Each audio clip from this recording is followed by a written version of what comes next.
Unsolved, a Nancy Drew production. Tonight's episode, Lawrence Klein, aka Lawrence Kane, or Larry Kane, or Larry Kaye.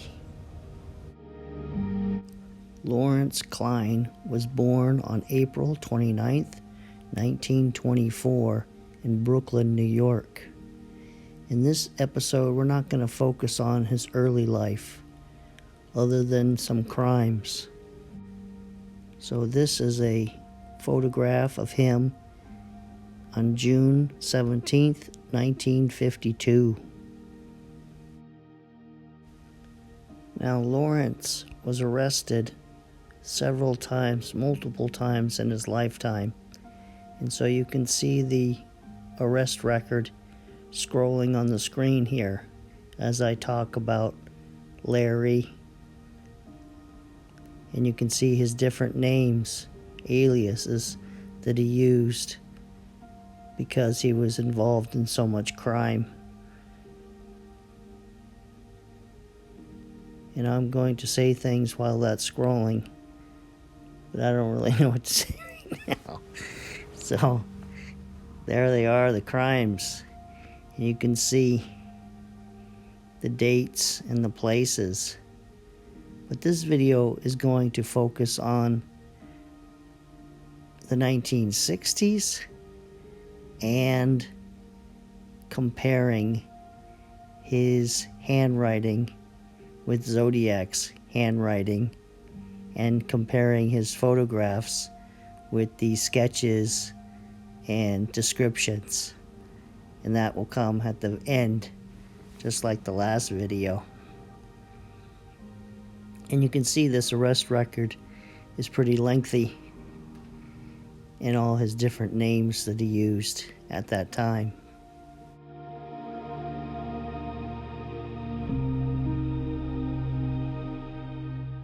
Now on this graphic you can see his residences, and you can see the first one in 62 in San Francisco, the next one in 63 in Burlingame, which is in the same general area, and then 64 in Oakland, and then in 69 right there in San Francisco.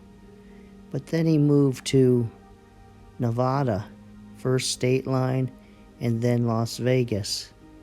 So that would cause problems with the Zodiac correspondence after Paul Stine's murder.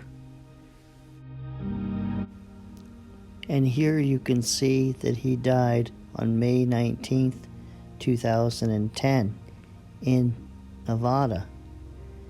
And it has a little description there of his life, and you can see his name on the tombstone is Lawrence Kane with a C.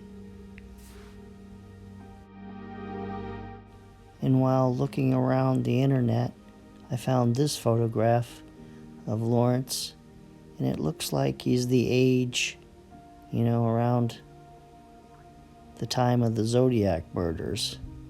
So first I thought we'd take a look here of a side-by-side picture.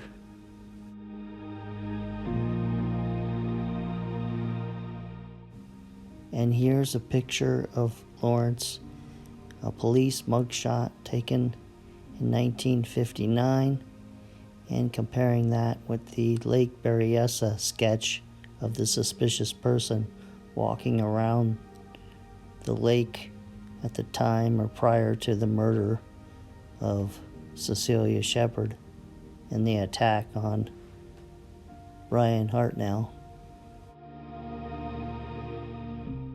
And fortunately, we have a sample of his writing right here. You can kind of see he filled out his name and his address, and somebody filled in the rest of the card for him, including that 49th Street, New York City. Looks like it's not his writing. But just looking at it right here, it looks similar to some of the Zodiac writing. So now we'll take a look at some side-by-side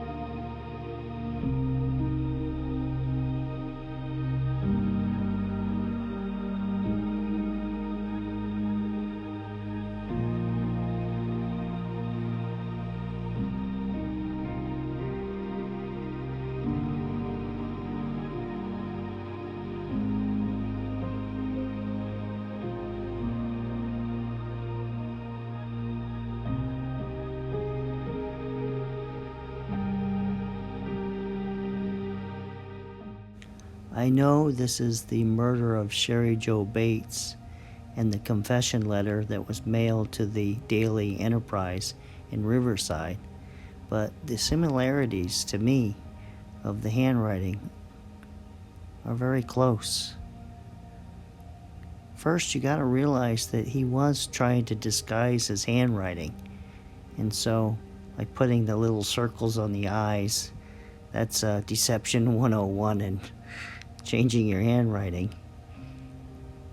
But a lot of the letters are written the same, in the same style, but what sticks out to me is kind of the writing over top of the writing on certain parts of the letters.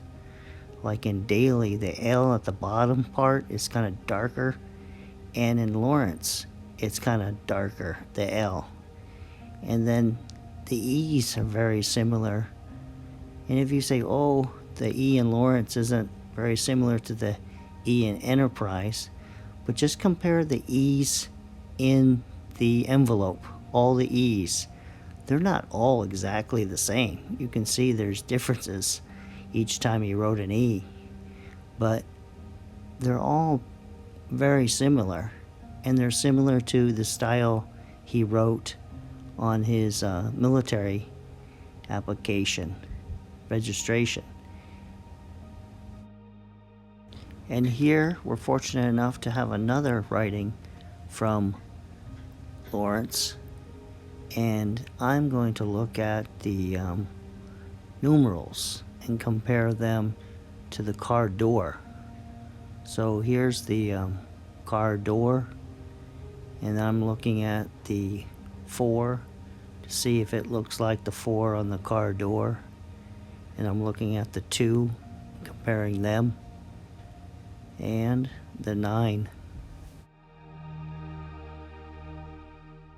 And here you can compare the Riverside envelope to Larry's writing, and there's a few letters that are the same.